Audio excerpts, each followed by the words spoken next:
Exposition out to the west. Exposition is closed between Sable and Abilene. Sable is closed between Alameda and Exposition. Now, you will find, obviously, some related delays in through that area. Alameda is the major feeder to 225.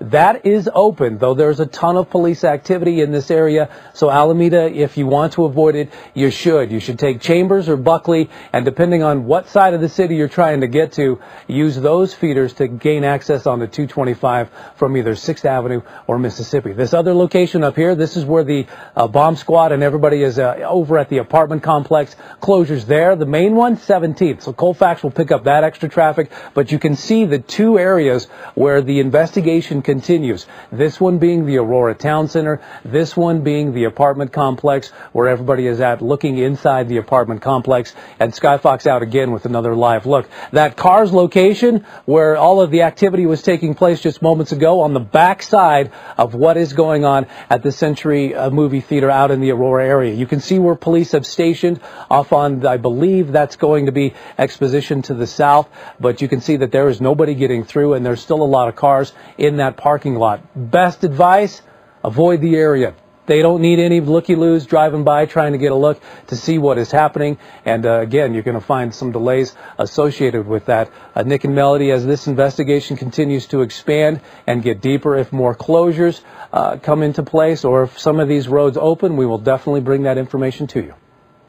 Okay, thanks a lot, Ken. We're going to go to Dan DeRue now, standing by this morning with another live report. Dan, what can you tell us?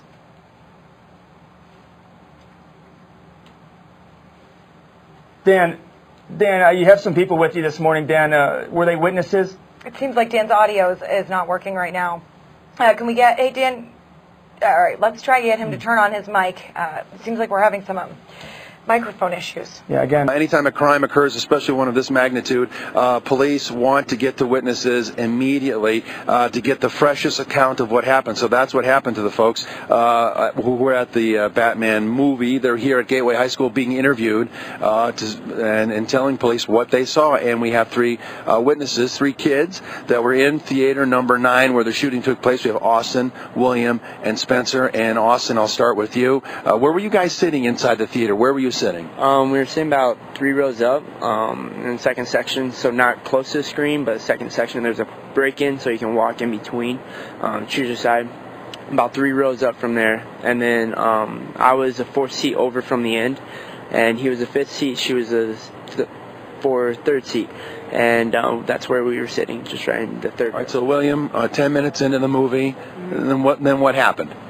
Well, I see the door opening. All I really saw was a leg. I see a can of tear gas being thrown over right near our neighbor, and then it just explodes, and all of us start getting teary, and so it actually felt like tear gas, not just a smoke bomb.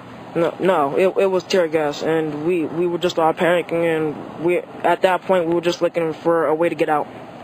All right, Spencer, at what point did you think, all right, this is part of the movie, maybe a special effect? What point did you realize, after the first 2 pops, and everybody was like, get down, and my mom was nowhere to be found. She had left, she ran, but anyway, but after the first 2 pops, it was like, this is serious, and we hit the ground. Did the shooter come toward you, or was he behind you guys? Was he coming toward you? Did he enter the theater in the front? Yeah, front right. So when he entered, he was like looking like at us, I guess, because with his view, he has a whole view of the whole theater.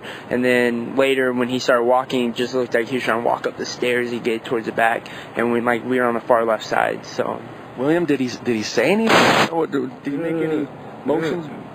No, he didn't say anything, he just threw tear gas, and like I said, we're just at that point we're just thinking, it's part of the movie, but like Spencer said, after the first couple of pops, we started realizing this was serious, and we got down, and like I said before, we were just trying to figure out a way to get out of there. Spencer, what was the crowd reaction? I mean, did it take a while for everybody to catch on? And once they did, what was their reaction? Absolutely. Everybody was really confused. Everybody like he said, everybody thought it was part of the movie because it was in a down part of the movie, and then all of a sudden the door busts open, and everybody was really confused, and then everybody was really frightened because people started screaming, and there was more shots fired. So Austin, could you tell what kind of firearm he was using? Was it a pistol? Was it a rifle? Was it a shotgun? Could you tell? Laying down, we couldn't tell. I couldn't tell, at least. I don't know about these guys. But when he started walking up, and when we finally moved, is when he was reloading. It looked like he was reloading with two hands, like it was a shotgun type. I talked to people while I was waiting to get interviewed, and they had the little BB that come out of the shotgun. They had the BB marks in their legs, like they got hit. But then there's other people saying that there was also a rifle. So to me, it just looked like a shotgun, the way he was trying to reload it. William, as far as clothing, what kind of clothing was he wearing? Well, from hearing I didn't really see. From what my neighbor described, he was wearing like, what do they call? He was wearing a gas mask, and well, that was really all I ever found out. All I knew was that he was wearing a gas mask. Spencer, what about you? With the color of his clothing, can you tell the color? it was just all pretty dark. Looked like black to me, but I don't really know. But yeah, it was pretty dark, and the gas mask was pretty evident. So. And as far as you know, you only saw one person doing shooting. Did he appear to be alone?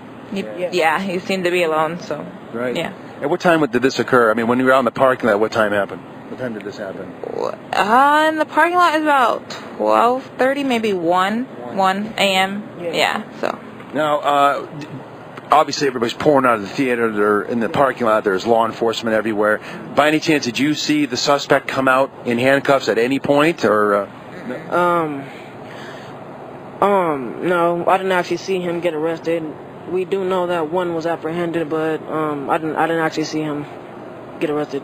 Well, I know you guys had a long night, and we're very glad that you got out of that in one piece. So, and thank you for your time, and just try to take it easy today. Thank you very much. Thank you very much. All right.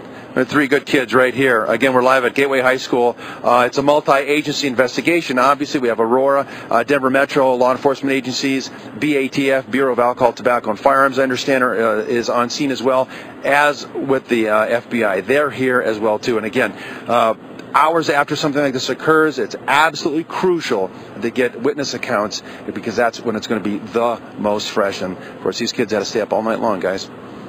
Yeah, Dan, just seeing these young kids, the teenagers really in this theater, you got to imagine just everybody's so young in this theater, and we're hearing some of the victims as young as 3 months old this morning. It's so sad to hear some of these witness accounts. Thank you so much for that report. We'll hear back from you in just a bit. Just to kind of recap